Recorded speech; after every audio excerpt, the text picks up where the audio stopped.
You're very welcome back. Now, when these Irish lads met at the Gaiety School of Acting, they had no idea their friendship would find them co-starring as brothers on the Emmy-nominated series Vikings. Now they are setting their sights on conquering Hollywood. Jack McAvoy and Elijah Rowan join us. But first, here's a wee reminder of the boys from this season's Vikings.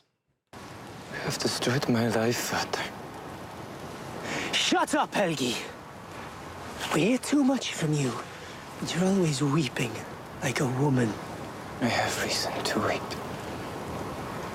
And if you come any closer to me, your mother and father will have reason to weep also. Eyvind! That's entire family, including you, Helgi, are expelled from the settlement. You must leave. And find another place, far away from here. God, that's shocking and intense, isn't it? Huh? Good morning, lads. Morning, gentlemen. It's all kicking off. Very well. Tell you I'm what. kind of mesmerised by your eyes. They're amazing. Thank you. Vikings has wrapped. Yes. Congratulations, though. What an amazing success story Vikings is. Yeah, it's. I guess it's just a show that's kind of gone from strength to strength each season. Yeah. It started off. I think the budgets, for instance, are getting bigger and bigger. You know, the fan base is getting bigger and bigger. Yeah, it's interesting. You know, it definitely showcases a lot of. You know, I think film in general and series. There's sort of a new revolution in that there used to be good characters and bad characters, and now it's more, and especially in Vikings, it's like, you know, who do you think is good and who do you think is bad? Game of Thrones certainly does that. Yeah. But also directors and writers love it because they get a chance to tell the story over 12 hours. Exactly. As opposed to 90 minutes. So you can Packed into a movie. Yeah, it means you can also have B stories and C stories. There are lots more characters. And that's what I think people attract people to Vikings. There's so much going on in it. There's a lot going on. And of So course, many with characters. a show like Vikings, it's obviously historically accurate. Exactly. So it's kind of There's a history lesson there. completely. And like you said, you can kind of pick a side. It's like, oh, were the English right? Were the Vikings right? So it's, Yeah, because there's bad guys in both. You know, there's horrific people in both. There's good guys in both. And yeah, so that certainly shows the duality of man, you could say, which is interesting about it. So when you boys met for the first time, you met at the Gaiety School of Acting. we did back in the Didn't day. really, yeah. not that you didn't hit it off, but you saw each other as competition. Would that be right? Simon, I remember walking across the foyer. I was in first year. I just joined the school. It was our induction day. They're showing us around, and I remember looking across the foyer, and I just saw this guy, and I was like, okay, he's got that kind of, you know, leading man look, and I was like, okay, there's my competition now. But soon after, I'll get him. Yeah. Soon after, we had a night out or something, and I was kind of like, okay, I'm warmer to this guy. He's actually okay. he's actually pretty down to earth, and you know. There was people in my year, because I was 1 year above him, and they were all like, oh, this guy, Jack, he's like the new you. He's like, and I was like, well, he's not as good as me, though, is he? Oh, no, he is. So he's better. You know, so I was like, you know, they were instantly, because in acting, especially in our small industry, it's you know, Irish. this guy's going to nick my roles. He's going to go for the same stuff. You're going to be going for the same stuff. Yeah. Exactly. Yeah. But when you taped that, or when you auditioned for Vikings, neither of you knew that either had taped. No. So I had auditioned for a role the previous year, and I was kind of given the, well, keep you in mind for upcoming roles spiel. And I kind of went, okay, yeah. And down the line, of course, about a year later, I got a call, and it was like, yeah, we want you to come in and just meet for this new character. I was like, is it an audition? They're like, no, we just want to chat, talk about what's going on. And then I went on set. I only had a few days before I got a family breakdown of, you know, who else is in this kind of clan, and I just see Elijah Rowan, and I was like, there you go. Yeah, this little headshot. And this is brothers. Yeah, and from there. And I remember I walked on first day on set. I was walking through hair and makeup, and I was like, oh, I wonder where Jack is. I think he's on today as well. And I said, is that Elijah? Is that Elijah? And you were getting up out of the makeup chair, and the woman was like, all right, Jack, 1 second. I was very eager to greet, We hadn't seen each other in ages because he lived in Wexford, and he didn't come down to Dublin much. So it was a little reunion. A reunion. Yeah, of such. And then since then, I guess, we're probably sick of seeing each other. Yes, yeah. Yeah, you can tell that, What does it feel to be part of something like the Vikings? I mean, you must be very proud of it. Oh, completely. I mean, I think maybe because it's a locally filmed, we kind of sometimes maybe lose sight of how big It's bigger in America, actually. Bigger in than here, you know. And in places like Italy, Russia, South America, But that's so good for you, lads, in terms of future career prospects. Yeah, and if you want to go west and head out to the States, that it's got to have opened doors for you in terms of agents, managers. Completely, yeah. I mean, it opened the door. Without it, we wouldn't be. Yeah. We wouldn't have delved into the UK, and now we have, and now there's a lot of exciting stuff in the pipeline. Yeah. And Ireland, it's like, what door can be opened in Ireland to go to the UK? And Vikings was the one for us, and one of the only feasible ones, really, because completely.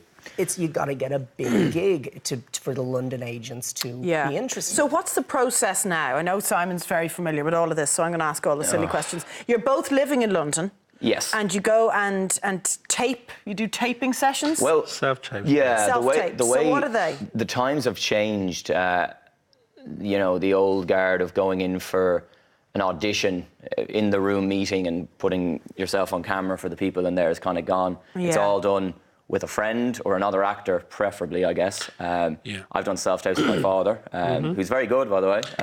Thanks for all that. I've seen some of his work. He's very impressive. He's nominated.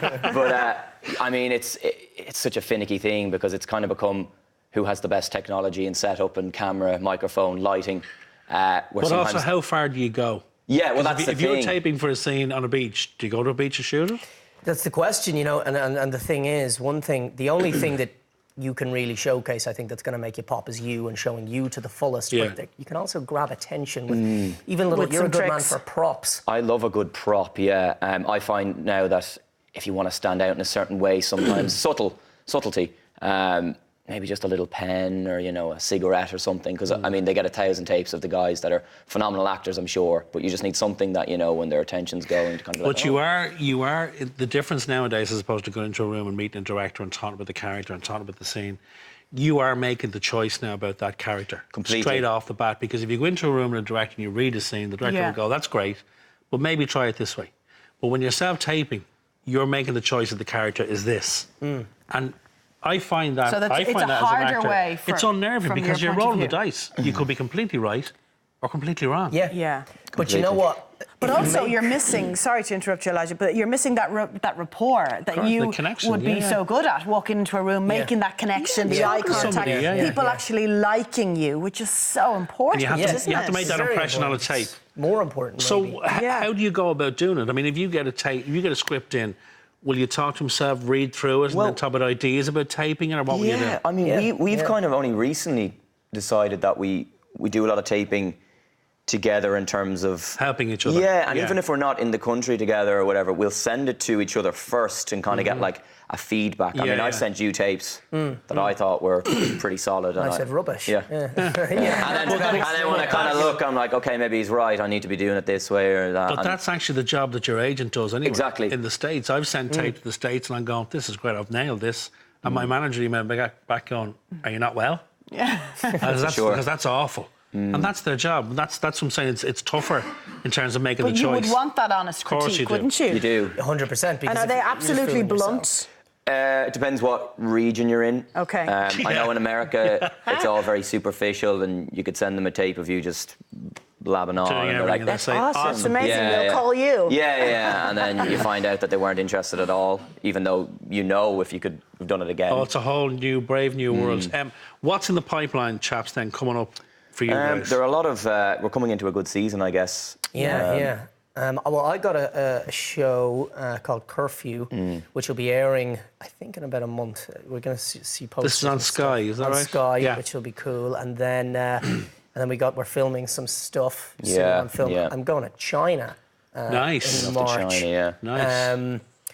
But when you talk about filming something in March, it means it's not going to be shown until, of course, 2 years. 2021. Yeah, probably. But you're working, which is important. Completely. Exactly, it's important. And what about you, Jack? Yeah, so I just did a film called The Rhythm Section last year. It was shot here as well. Very good. Blake Lively and Jude Law. So, amazing. I was playing a bad man on that, bad guy. Can't see he is a bad Yeah, I know. I'm too nice a guy. So sweet. Yeah, can't see he's a bad Good actor, though. And great. And outside of acting, I guess, we're both kind of dabbling in a bit of fashion now as well, and things like that. Really? Yeah, you know, a couple of people intrigued about, you know, sponsorships and this sort of stuff, campaigns, I guess you call it. The world is your oyster, gentlemen. We did the female... Well, yeah, we got a campaign for a women's lingerie company. I know that sounds nuts. There's no cross-dressing, but right. You'll see that around Valentine's Day. I look forward to seeing that. That's probably more for maybe weekend PM. Yeah. Okay, wow. Well, listen, continued success, boys. Keep